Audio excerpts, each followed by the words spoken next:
Okay, so good to see you. You've been Thank away. you. We're going to want to catch up with all your travels with Bronner and so forth and things you can bring back from the Middle East. But in the audience, welcome very, very much to Conversations. A dear personal and professional friend of mine, being Stephen Eric Bronner, Ph.D., political scientist, and he's a distinguished professor of political science. Is it Rutgers? Are you? At Rutgers University. At Rutgers University. He's been there for a long time, writes magnificently on political science. And Stephen, so good to see you again. It's my pleasure, Harold. It's Thank always you. good to talk with you. Indeed. I'm wondering, we got all kinds of things going on. I know you've just come back from Egypt and parts in the Middle East, and you have take on that, and so we want to talk to that. But I've been thinking a little bit, and I don't mind if you could, indulge me, perhaps, in a way, in terms of political science as a discipline and everything. And because when I was undergraduate and graduate training and everything, I studied what was called political geography, which led into geopolitics, and you get a reading on things and everything like that. And how do we put a grid on things like politics that is maybe more comprehensive, or systems, than, let's say, what the news reports, that we report, accepting the reality? And how do we deal with the term realpolitik? There seems to be a different thing. I've been reading Haushofer and some of the things that informed it. There seem to be different interpretations of it. What do we mean when we see reality politics as opposed to something ideologically based? And how do we deal with that in terms of the political science itself, which you're a writer of? First of all, my own view is that politics isn't a science. Okay, good. Politics is an art. Okay. There was an old teacher of mine who became president of the American Political Science Association at Berkeley. His name is Nelson Polsby. I disagreed with him vehemently, but what he said basically was the following: there are those who criticize power, and there are those who study power. And political scientists are the latter, not the former.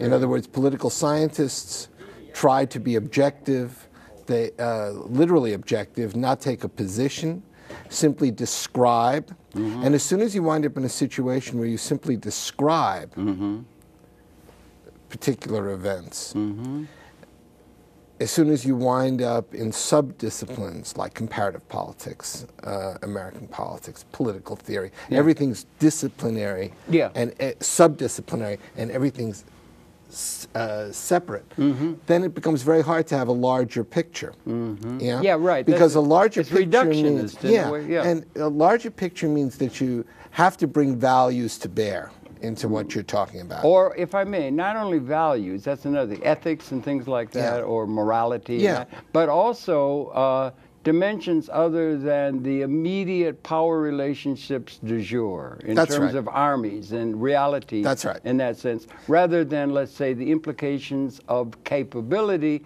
that may not be reflected in armies in the field and ability to function in an immediate sense. I like to think about the focus of my work is dealing with the logic of power. Logic of power. And the logic of power works differently, put it this way, for the oppressor and the oppressed. Right. But it's essential for the oppressed to begin to understand how the oppressor is actuulating his interests. How he oppresses.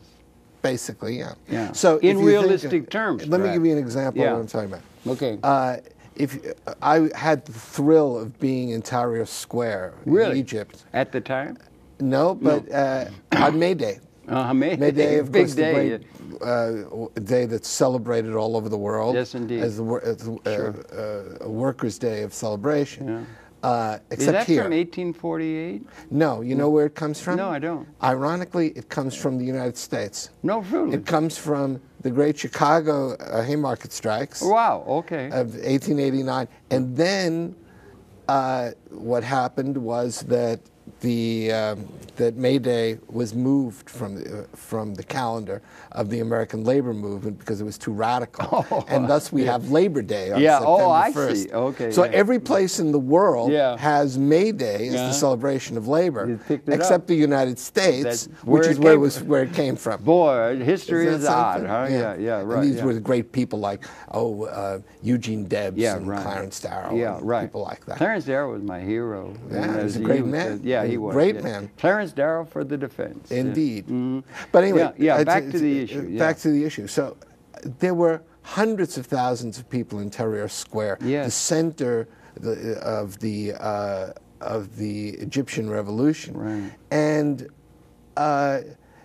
there was a sense of incredible joy, but also trepidation, fear. Yeah. And what they're scared about, what those young activists and labor people, particularly, those are the people I met, what they're scared about is that now they've gotten rid of Hosni Mubarak, but will there be a new regime that is sort of Mubarakism without Mubarak? Right.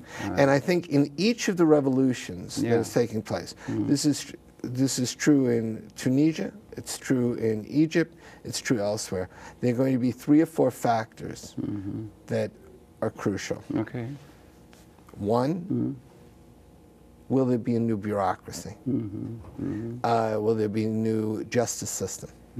2, will there be a, shall we say, a tempering of the military? That's very difficult to do. Yeah. And thirdly, is what kind of state? Are there going to be parties and civic associations that will undergird the emergence of new democratic state institutions? Civil society things? NGOs, that kind of thing? Not just NGOs. If you think of the United States and you think of the democratic groupings in the United States, you have everything from I don't know, from Planned Parenthood to the Chamber of Commerce to labor unions to what have you. Yeah, a whole lot of detail. And the key element is, will there be an organized foundation, a mass base for the new democratic regimes? And that mass base, I think, is going to be working people. So either there's going to be a foundation for the new regime, a mass base of support for democracy. It's not going to be the old. It's not going to simply be the Muslim Brotherhood. It's not going to be the rich. It's not, or the people who have made money off the army and the old regime. It's not going to be the old, the people who've basically connected with Mubarak and these old regimes. There's got to be new people. University students may be part of it, but it's got to be working people. Okay, that's interesting. You used to call it the working class. But we don't call it that now, or do we see it in class It's unpopular. Terms? It's unpopular to use the term, right? Yeah. Okay. I mean, I personally still believe that there's basically a political economy of labor and a political economy of capital. And it's not always the case that if the conditions for business improve, that the conditions for people improve. Yeah, I would think so. And I wonder, is it possible to have working people? We say we are going to, the United States, let's say Mr. Obama or whatever, that we want to encourage democracy. And what I'm saying, we do it, and you bring it up, economic and political democracy. Is it possible to have the trappings or the institutional structures that are pretty well developed, maybe through time, like say in the United States, 230 odd years of, you get a lot of variety and a lot of expressions of individual capability to shape matters and everything like that. But is it possible to have a true, let's put it that term, let's say a democracy, when you have economic, almost endemic and inherent and structural plutocracy in the economic order? Or is it, do they have to go hand in glove? And have they ever gone hand in glove historically? And is there anything about the modern experience that might make those two things be more in sync with one another or not? Or do we have models from the American model, which much of the world has accepted since 1776 and the implosion of the Soviet Union and so forth, the American model, which most of the world has adopted as historically legitimate, that is, they've got a system in place to encourage institutional development and so forth, that is in keeping with what history not only now requires, but also now perhaps newly so, allows, that has not been characteristic of history, which has been almost universally unjust on those terms. Let me see if you can understand. You said to me before that you were interested in a bit more theoretical discussion, which is always great. Let me put it to you this way. I think the preconditions for really attacking economics or economic misery is political democracy. I think that's been true of the socialist movement, not the communist movement, but the socialist movement from its inception in 1848. Okay. And the reason is this. The worst kinds of poverty continue because there's no representation, if there's no representation for people. In other words, in a democratic process, in principle, not always in fact, but in principle, there is a possibility even for poor people, for working people and the like, to organize themselves and thus press their interests. If there's no possibility for that, the kind of economic oppression we're talking about knows no end.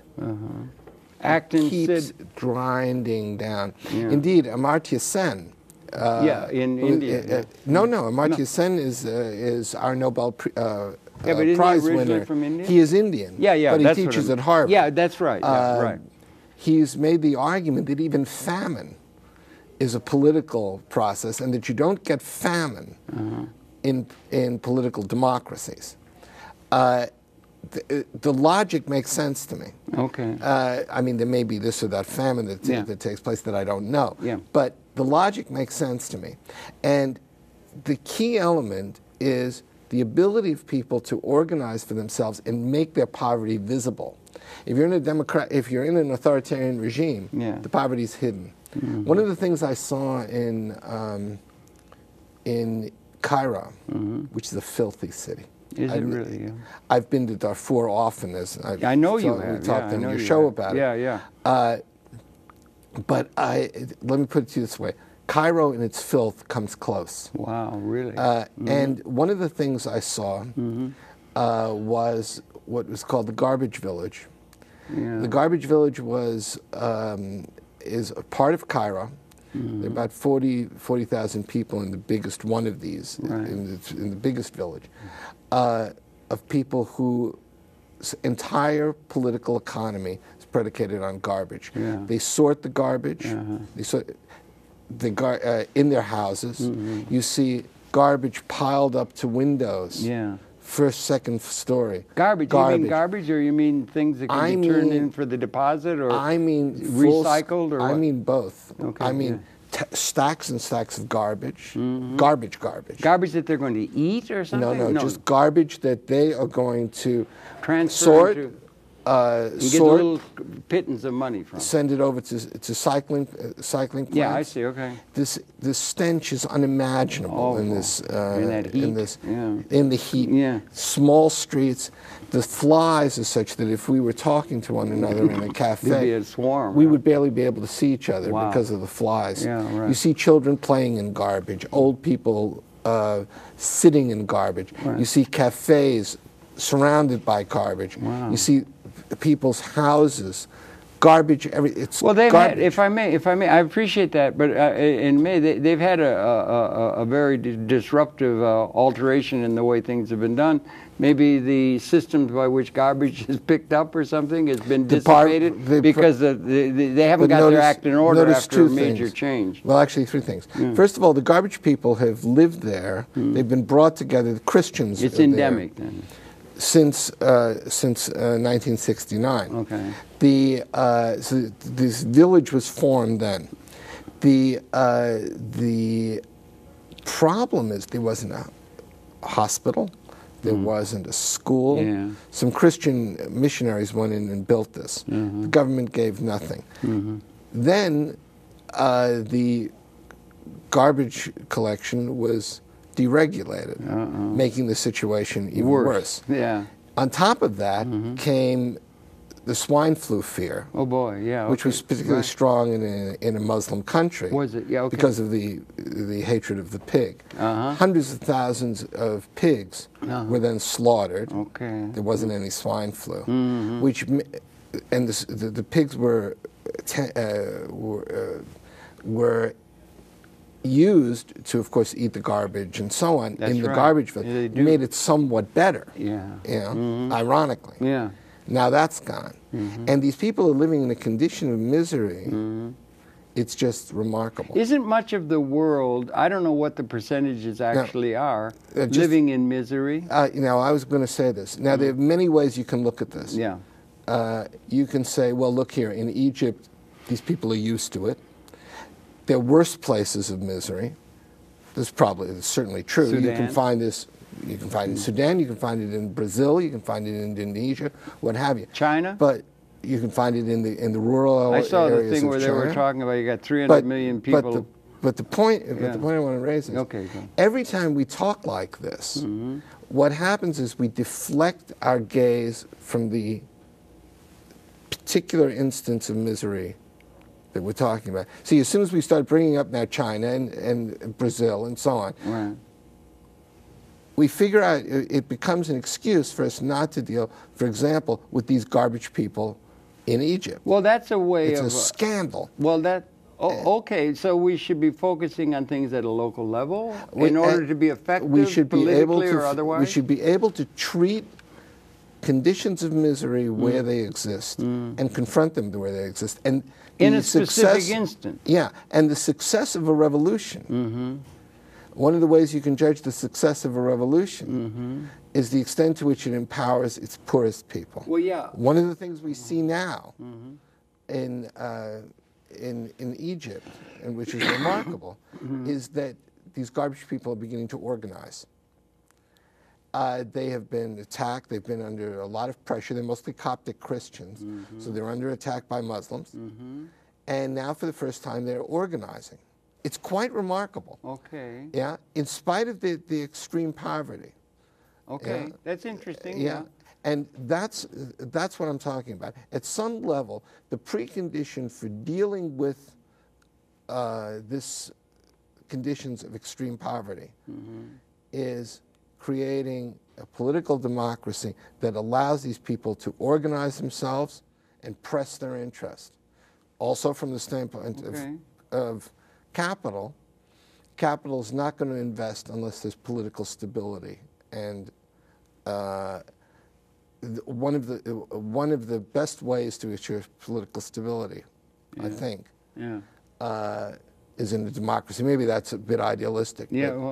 But certainly the first point holds, that it's in political democracy that the possibility exists for the wretched of the earth, and also for the less wretched, working people, what we normally consider the working class, to organize itself as well. My view of socialism and the labor movement has always been how democratic are its demands, how political are its demands, how does it speak about the conditions for organizing. And that's, I think, where you have to begin, rather than simply with this or that reform or this or that economic concern. The means by which they can express that. Exactly. So that political ability to organize is a very important principle. A crucial principle. Okay. And without repression. Without repression.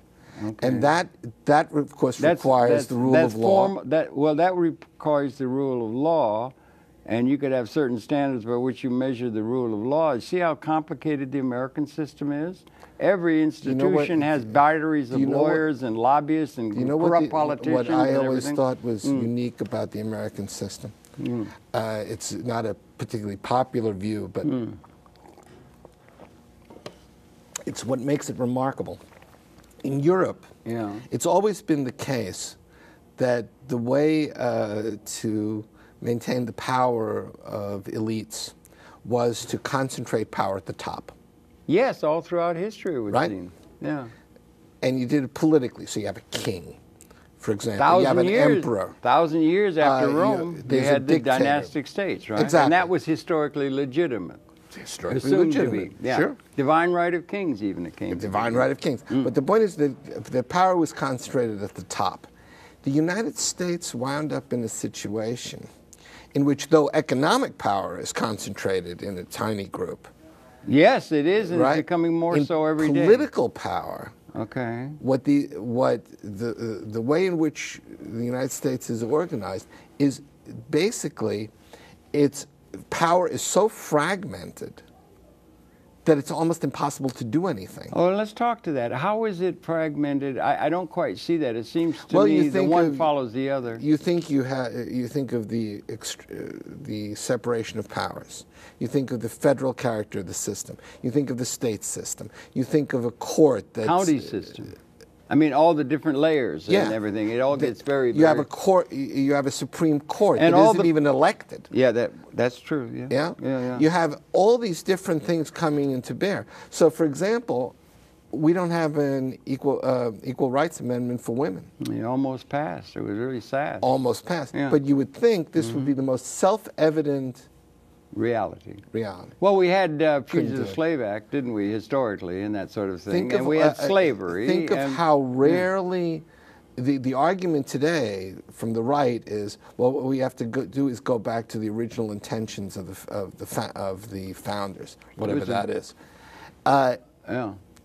The real issue is, isn't it amazing how the American system has not changed in its basic structure? It can still have reference to documents 230 years ago. Yeah. But not only that. If you think of the length of to which this country, how long this country has existed. Yeah.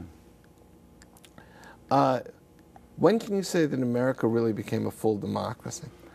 They're not. I would sometime in you the distant future. No, I would have to see it in the future. But I mean, I don't see it as a even democracy. in terms of everybody being able to vote.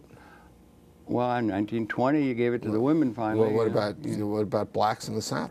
You're talking you're right. until the 1960s. Yeah, you're right. You're right. Yeah, and now it's true that the system ultimately accommodated the conditions of the ancient regime. They called it out of the feudal times. Yeah, that it accommodated the desires of blacks for equalities. Yeah. But think of what it took. I mean, it should have been the most self-evident thing in the world. Yeah, we also have a system in which we have winner-take-all electoral systems. It's very hard to build.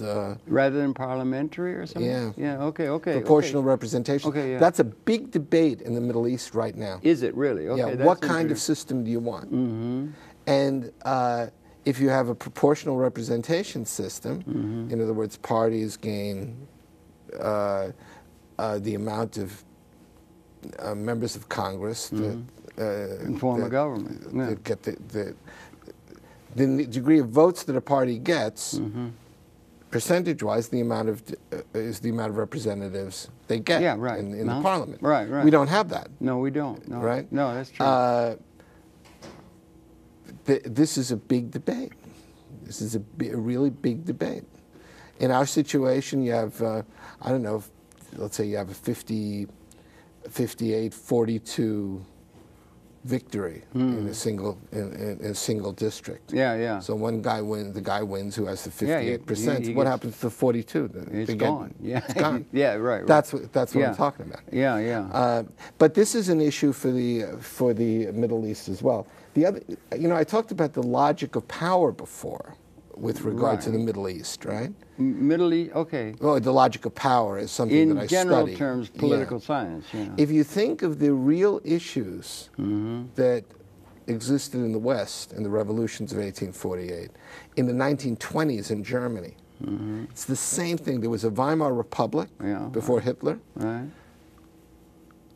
It had the army of the old regime. Okay. It had the bureaucracy of the old regime. its civil society was not particularly, and its civic culture, let's say, was not particularly democratic. These are exactly the same questions that are faced in the Middle East right now. Really, that's interesting. Yeah. And the currency went in the down the drain. I mean, it was a terrible thing in Weimar, but you know, in Germany. Yeah, and it's economics. Yeah, but you know, there was a terrible thing in the 1920s. I'm sorry, in 1929 here too. Yeah, that's true. And right, in England, it was a disaster. But there was no rise of fascism. Father Conkling and so forth tried. They tried. Some people thought Huey Long was along that line. What did you think of Huey Long coming out of the populist roots in the South? I think that there was a strong fascist element in this too. You know, people make a mistake when they think about fascism. Fascism is not a system in which you're simply concerned with free markets. Fascism often involves the welfare state. Usually involves the welfare state. Okay, yeah. But at some level, the issue is not simply about what kind of economic policy that's used. The question is what kind of political policy is okay, they used to call it in the 19th century, if I'm not mistaken, political economy. They used to link the two at the hip. You think we can separate them? Now, I asked you before, can you have a I think you could grant, we and every political system in the world is an economic plutocracy. Yeah, but that's existent. But you can make an argument. No, but that point. Yeah. And is it possible to have anything like what you would call real democracy? We can read. Who's the fellow that wrote the book about? Can you have real democracy? Let's not even put political in front of it. Real democracy, fulfillment of people's capability, real liberation even, thinking in those kind of terms, which seems to be coming technologically possible to us in a way that we could not do in the past. History is advancing within an economic plutocracy where the capital assets are all owned and controlled. And you got people like Vance Packard who wrote how easy it is for those who have control over the means of communication and production to manipulate or co-opt the masses of the people. If you have an economic plutocracy, and that is characteristic of each political system in the world, including ours, and it's getting worse here, it's getting more and more concentrated as we talk and everything. And do we want to separate the political from the economy, or do we want to get back and see that there's an organic relationship between the economic order and existence and the political order? Let me see if I can answer it this way. You seem to think we can have a political democracy when we allow economic plutocracy, which is the trend of the world. Let me put it to you this way. I think you can have that, maybe not the pure kind, but I've never really known what the pure kind of democracy is. That seems to me unclear. I think the question that we're back to realpolitik in a way that you're not going to be on some ideological. I was on a panel. I gave a talk a few years ago. Yeah. And a young man in the audience raised his hand. He said, "Professor Bronner, you know, I respect your commitment to social democracy. Yeah, okay. But I don't think you go far enough. I think we need something more radical." Right. And I said, "Okay, what do you presume?" Yeah. And he said, "I believe that everybody should control everything." Everybody should control everything. And I thought, you know, that's a great phrase. Yeah. But I said, you know, it's a great phrase, but you better be prepared to go to a lot of meetings. Yes, I would think so. And here's the issue. Yeah. You know, I mean, wait a minute, control everything? That's what he said. That was the word. That could be parsed and everything. But let me give you a metaphor. Give you a metaphor from biology that maybe is or is not relevant. And it's very dangerous to mix, you know, biology with politics. Although, yes, I think you know, so. Hitler tried, and although with the idea of his state. But you know, in a human organism, do you happen to know off the top of your head, from your understanding of biology, how many cells there are in a human organism? You want to know? I'm sure there are billions. No, you're off base. No? There's 100 trillion. And now let me put the metaphor to you without going to Gaia. We could go to Gaia and the kind of things that are coming up now. But every cell matters, Now, there are pancreas cells, there are brain cells, there's everything, but every cell matters, and they all have a certain need to have oxygen exchange and all the rest of it, and it works as a system, the whole thing. So that's a metaphor. If he says, if they control everything, but everybody matters. No, and they're essential to the operation of the overall. But his point, Harold, is this. Yeah, I know. You want to make the point that I was trying to get away from, maybe. No, his point is this. If you think of democracy is a meaningless term. The human organism is very democratically oriented. Every cell matters. You understand what I mean? Whereas in a plutocracy, some cells matter more than others. But this is still abstraction. Okay. The question is, what kind of system do you want to actualize your idea of democracy? The term democracy is just a word. Do you want a republic such as ours? Okay. Do you want a republic that is based on proportional representation? Do you want a society that's based on Soviets or workers' councils? In other words, people control their factories direct every day.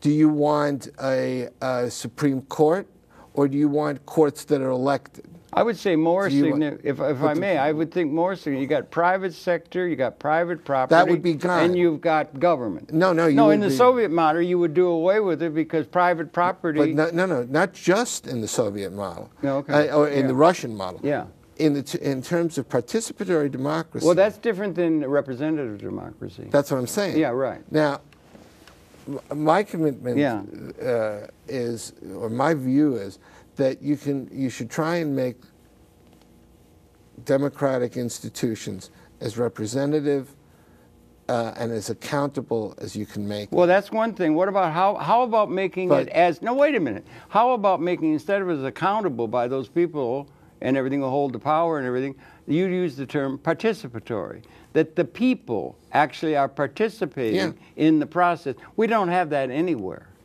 But we don't have it anywhere. But then you got to be ready to go to a lot of meetings. Well, you go to a lot of meetings. I'm going to just bring it up because you're talking Egypt, Tunisia. I'm talking about Libya. And in Libya, they did try, at least in my way of thinking, to set up. They had everywhere. I've been there about 8 or 9 times, like you know, and I like Muammar Gaddafi, and I'm really angry at what they're doing with predators, killing their grandchildren and all that. It's ridiculous. Sarkozy should be put in the dock for dropping bombs on them and so forth. But another thing, they set up everywhere. They set it up out of whole cloth. They set it up in 1969.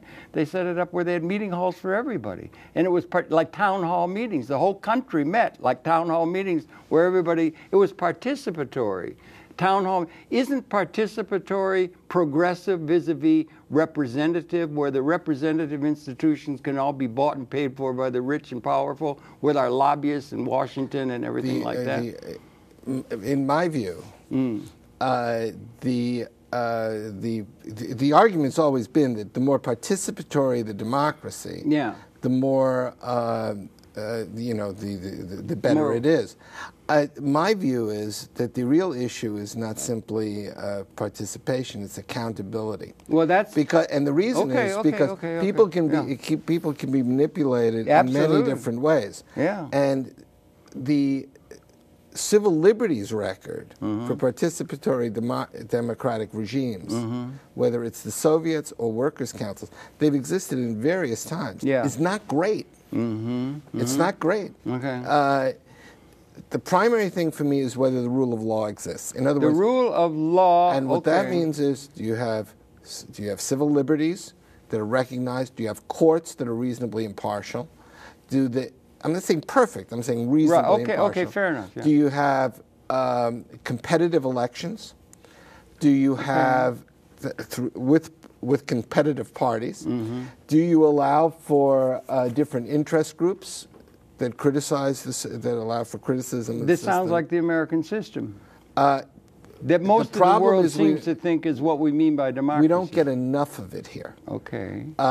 And you're right that the system is corrupted by money. I have no argument about that. Okay. But the only way you can get rid of the corruption is by fostering democracy, by allowing the oppressed and the exploited to organize themselves. One of the things you're seeing with the right now, as we speak, It's really it's becoming something. more, isn't it's it? really something. Yeah. More difficult to vote. Yeah, yeah, yeah. There They're are going to all make these it more difficult. They're if more they difficult can. to vote. Yeah, right.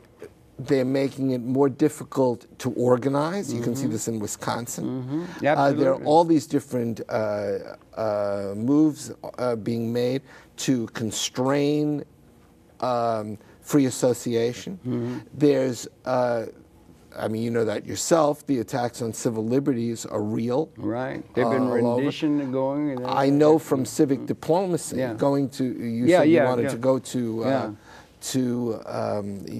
your stuff with Libya. Right now, even the Obama administration has not been good on this.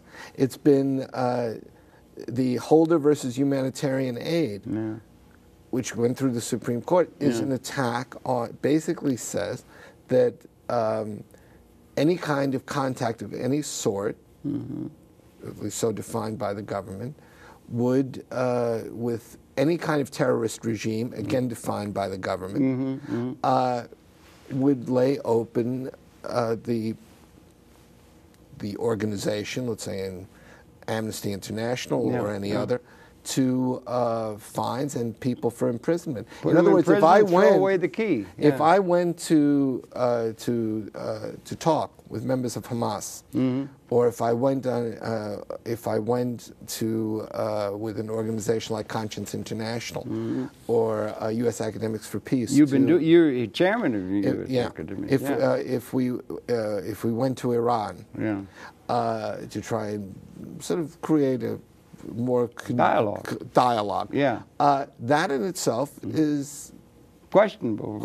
Yeah, right. And because you have powerful interests that are, And here you see a situation in which the ability to act as autonomous agents becomes constricted. You mean for groups or for individuals, Both. for that matter? And that's a threat to the ability to have a system that's going to protect the human rights individual. community is beside itself. I don't wonder. I don't wonder. Do you? I mean, no, I don't. Yeah. And you see this in various ways. I mean, you were talking about Libya. There have been enough important academics who have tried to engage in a dialogue, build some kind of democratic rapprochement, and they've been trashed pretty much in the press. Well, you haven't had much. You have Cynthia McKinney. Cynthia McKinney's reporting from there. Yeah. Cynthia's reporting really well. Coley Clark, who ran for Senate, she's here. She's reporting on it for what they're doing there. And if I may put a little pitch in for him also, I have a real different reading and everything, and I understand, like when we made our revolution in 1776, and the British came and burned Washington in 1812, which was kind of an interesting, after having lost to Cornwallis at Yorktown and all that.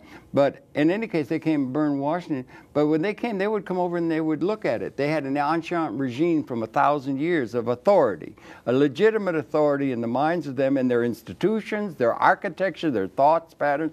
And they would say, where the hell are all your assize courts?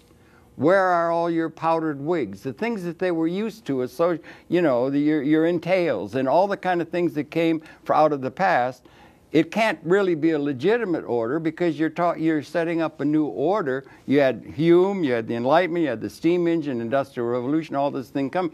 The United States was, in a certain sense, ahead of the legitimate claims to authority that ancient regime represented.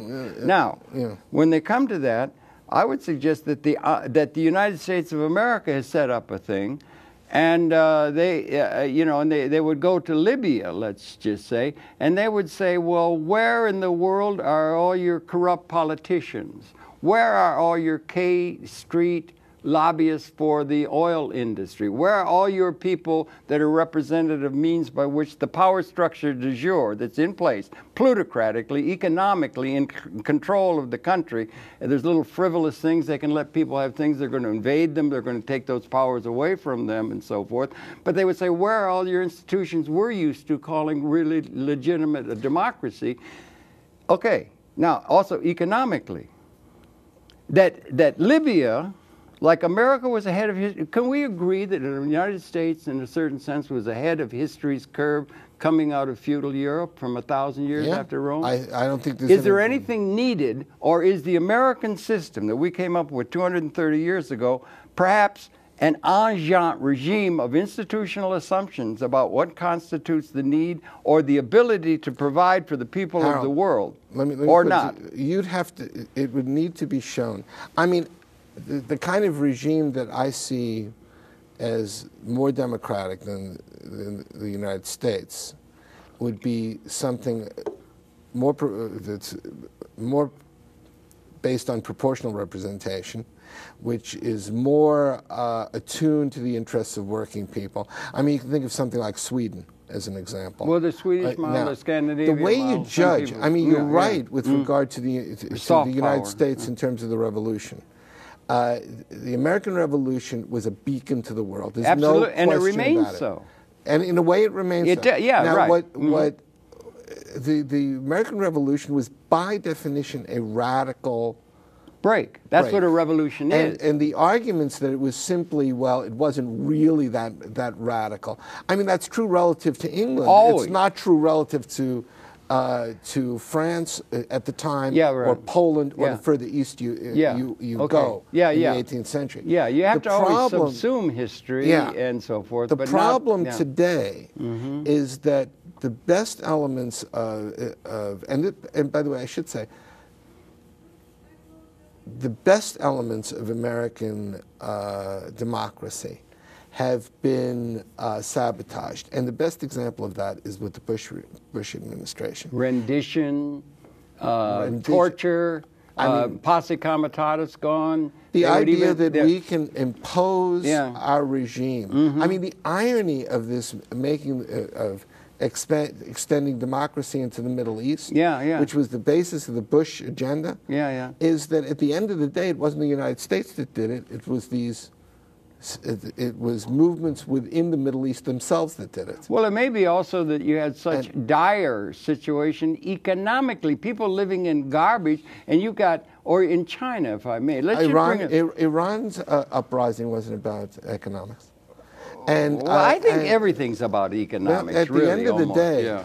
you check the figures and you see. Compared to Egypt, for example, Iran is at in a much better economic place. I'm not saying it's great. No. You have an amazing, burgeoning bourgeois class. And the question, leaving that aside, the question is, do you really think the situation in Egypt has gotten that much worse today as against 50 years ago? I mean, it doesn't work that way.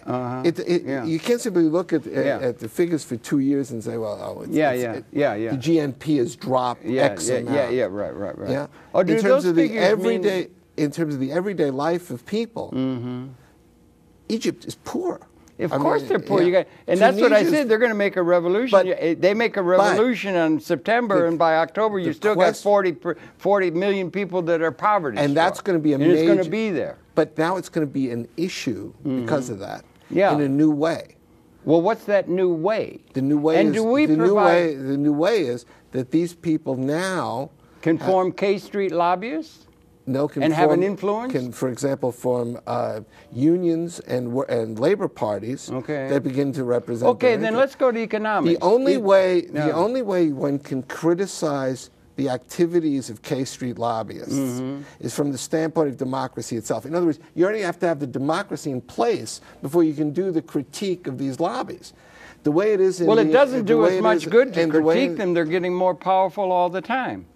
They're running the country. The bankers are running the country since 2008, and they're in charge of everything. But it's economic. But I think that the possibilities for mitigating their influence also exist. Okay. I mean, there is a difference, for example, between Hoover and Roosevelt. There's a difference between Bush and Obama. I mean, Yes, I know. I'm trying to keep faith. I understand. Yeah, I understand. I mean, and look, it's hard. And what he came into with that thing with Paulson. But and what we've got to to see is Obama, and here I agree with you. Obama is the president of a capitalist democracy. That's right. He's not the president of a socialist democracy. Yeah, that's right. He has to deal with the interests of capital. That's the way our system is organized. Right. Now, however, and they have to be, no matter what. We need to have some sort of a thing where it's going to liberate the oppressed, but you're going to be really fully responsible, you're going to have a system that's going to be and this goes on the world scale. You got 300 million people in China doing well in Shanghai and Beijing. You got 1 billion people on $2 a day. You got a real problem with much of the world. You got Africa. You got this kind of thing. But you're going to have a system that's going to be able to be somehow liberating of the masses and the ecology. But the real trick is to have an alternate approach to understanding things that is also going to be including those that have to be subsumed. It'll have to be subsumed, an outdated system of capital formation and income distribution, and it's going to have to be one that can be understood by those responsible for the historically inherited institutional structure, and we don't have that.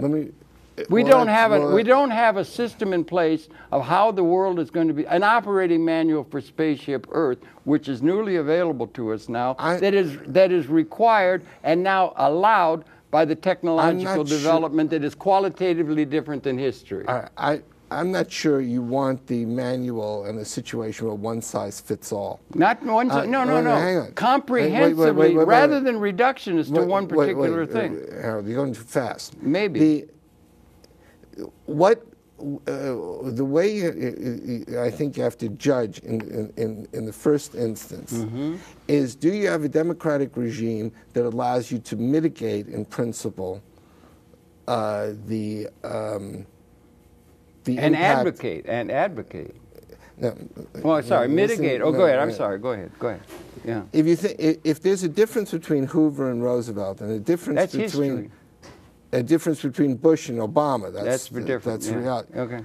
But it's the same system. Yeah, that's right. And that system is inadequate. No, wait. In its basic premise. But wait. Yes. But the possibility within the system does give opportunities for the greater or lesser, depending upon the degree of mobilization, for the exploited, for working people to organize. For progress. No, to mitigate the interests of capital. Oh, okay. Yeah. Okay. In other words, for the exploited and for working people to organize in their interests. Okay. This can be greater under some circumstances, it can be lesser under other circumstances. The problem with authoritarian regimes, I don't care what authoritarian regime is that possibility becomes purely arbitrary. In other words, simply does the state give that to you? Does this leader give it to you? I see, okay. Can you say that the leader is wrong? In the and not be put in prison, And or no worse, matter, and these young people, not just these young people, these labor people that I've met in the Middle East, it was not the economics that did it. What did it was they wanted in some way to be able to express themselves, organize their interests, foster democracy, and build a kind of regime which would privilege the autonomy of individuals. Okay, that's individuals. It's not just not only the individual. They're going to privilege the individuals who are well-to-do within the society. But in general. But in general, the general. Yeah, exactly. That's this rule of law thing.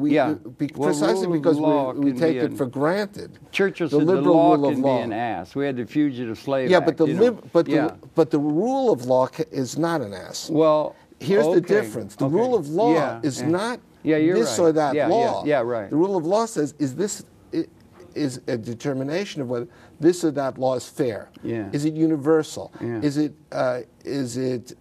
employed in a way that is recognizably equal to different groups of the country? It's a tough thing to do when you've got all kinds of money buying. But this is what Martin Luther King understood. There were laws. There were Jim Crow laws, and that was the law that existed. That was the law. But what did King do? He basically said that there are transcendent rules of fairness They're transcendent rules of equality. They're transcendent rules of justice, which we have to use to judge whether this or that law is good. But those people were saying we need those slaves in order to have an economic model that will work. We have to have slavery. We've had slavery. We've got slavery now. But you see that's what... We need the slaves. But this is what... But this is not a question of need.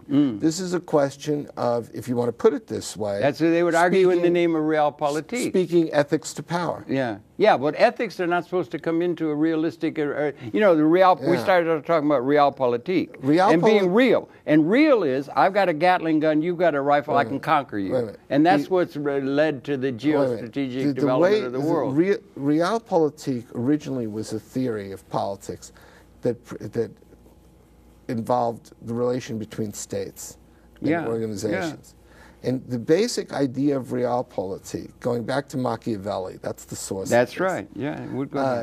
The basic idea is that what you want to do when you negotiate, when you deal with your enemies, you don't want to let... You want to let ideology enter into it as little as possible. Yeah, right. Or morals or anything else other than who's got the army. No, isn't it? No. No? Or but the power. Machiavelli did not say you constantly go to war. What Machiavelli said is... You win wars. If you go to war, you better win it. That's right. Because if you win, you're above the law. But in international affairs, what you want to do is create conditions of stability. And the way you can create conditions of stability, if you want to think of Nixon going to China. Yeah, right. That's a perfect example. Yeah. What do you think? Kissinger went over to Mao Zedong to talk about Kissinger was about communism. No. He went there to highlight the existence of common interests that transcend ideological differences. You see, yeah, that's right. Okay, he did. Once you're right. Yeah. That's realpolitik. Yeah. That's realpolitik. Yeah, right. If I say that we should open, and I believe this, that the United States should make efforts to open negotiations for diplomatic relations with Iran, I believe that's essential to do that. Okay. Rather than simply use propaganda, this kind of belligerent rhetoric, sanctions, and the like. A lot of people have an interest in ginning that up. But what I would suggest is the reason you want to do that is threefold. Yeah. One, there are actual economic and geopolitical interests that Iran and the United States share. Could have, For example, Afghanistan. Right. Okay. Secondly, I think it would make it possible for more democratic ideas to enter into Iran. Well, okay. And the third thing is, if there were diplomatic relations, if there were a greater opening, we would be clearer about what it is that the Iranians themselves are thinking. Yeah, well, they're still going off Mossadegh and remembering that. And everybody in the Middle East recognizes the biggest threat is the United States. By the same token... And Israel, By the same token... I'm not saying this is just the United States. This is up to the Iranians to begin to take up opportunities. Madeleine Albright, I mean, and I'm not a great defender of the Clinton administration. She talked about 500,000 deaths in Iraq because of sanctions. Yes, she did. It had to happen. We had to kill 500. That's a lot of people to be killed. But she also apologized in public. After the fact, just a moment. She didn't go in the dock for it. She also apologized for American policy towards Iran, including Mossadegh. That's heavy. Yeah. Well, it isn't characteristic of the geostrategic attitude of the power du jour. But the Iranians didn't seize the opportunity. What do you think? We only got a couple minutes left. Apropos, Iranian may be over the horizon, unfortunately. There's Syria we could talk to. That's going on with Assad. But what do you think about Libya? We're bombing Libya, and we're doing that, and we're saying, everybody's saying, well, he's all over and everything. And I just mentioned quickly, when they form capital in Libya, they have a private sector. When they form the capital, the people that make up the private sector entity have to own the assets of the company. And I'm questioning your assumption, if I may, we got no time, but the labor theory of value has informed things, and labor is not nearly as powerful. We only got about 5% of our private sector organized in unions now, and to accumulate the idea that the power of the people economically is based on their labor contribution, and it's perfectly all right for all assets to be owned by the small class. In Libya, if you had a private sector thing outside of the government, the people had to be the owner of that, and the idea that you have to democratize ownership of capital instruments that are producing wealth. What do you think of that idea? And what should we do about Libya? We've got a couple minutes. I think, personally, you can't have democracy of anything if you don't have a democratic political system. I think that because what the great man giveth, the great man can taketh away. Depending upon putting aside the idea of participatory democracy. I'm talking about even representative. Okay. Rosa Luxemburg put it very well. Freedom, the great socialist libertarian revolutionary, freedom is only and exclusively freedom for the one who thinks differently. Oh, okay. That's interesting. Yeah. For the and that's the bedrock of what democracy is. But what should we do in Libya? Just a moment. We only got a minute or two left. I think the policy is completely misguided. Thank you. There's no exit strategy. Right. There's no clarity about who the opposition is and what opposition is the War Powers Act relevant in terms of real opposition to get that stopped and put Sarkozy back in the dock where he belongs for bombing and killing those people? If the Congress, somebody like Dennis Kucinich is trying to use it. God bless him. The interesting thing about the War Powers Act with this is that Congress demanded of President Obama that he explain what it is we're doing there and why we are doing there, and they wanted detailed information. What's unbelievable to me is that this should even be taking place in the first in the first place, in the first instance, that there could be a virtual bomb, a bombing of Libya, that it's predators.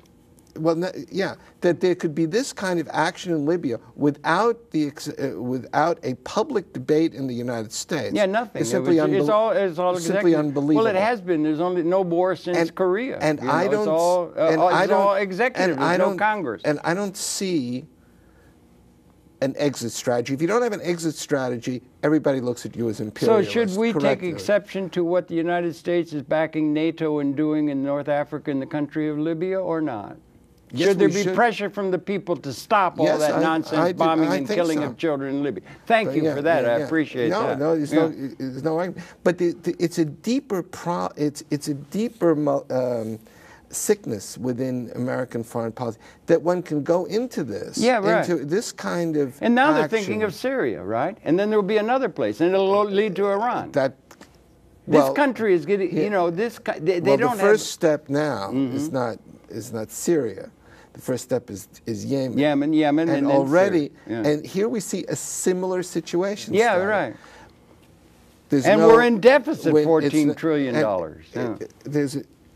One, it's not clear who the opposition is. What the opposition parties is. If you're not clear about who the opposition is that is going to take over the new regime, what are you doing? Right. If you're not clear about what kind of regime is demanded, it's very dangerous. We don't have a vision that is worthy. No, but the worst thing is, it's not just we don't have a vision. We're not even clear whether our supporters in those countries have a vision. I know. Right. And so when it winds up in a situation where no exit strategy, it's not clear what kind do you want to engage in nation building, or don't you? Right. There's no sense of what kind of support is going to be given. I hate to say it, but we're running. Humanity's running on a course of time, and time is running out on us. We've got weapons that can destroy the species. We've got a possibility of liberating humanity in a new way, and we don't have a system that allows us to realize that. But thank you very much for giving us this lesson. And we're run out of time. That's our problem. We don't have enough time. If we had a couple thousand more years, we could let it, develop slowly. But thanks a lot for coming in. And it's your pleasure to have the perceptions of Stephen Eric Bronner, distinguished professor of political science, And also the head, I think it's worthwhile to say Academics for Peace. U.S. Academics That's for a really Peace. good organization that you're heading up, and thank you for that. I'm also becoming director of the Institute for Global Challenges at Rutgers. Oh, that's a new development? That's a new development. Send me some chapter and verse on that, will you please? Your pleasure to have his very adroit observations, and thank you for tuning in. It's a great pleasure. It's always good to talk to Stephen Eric Bronner, and thank you very much for coming in. Your pleasure. We'll be coming back again tomorrow. Sorry we ran out of time, but this is to be continued in future.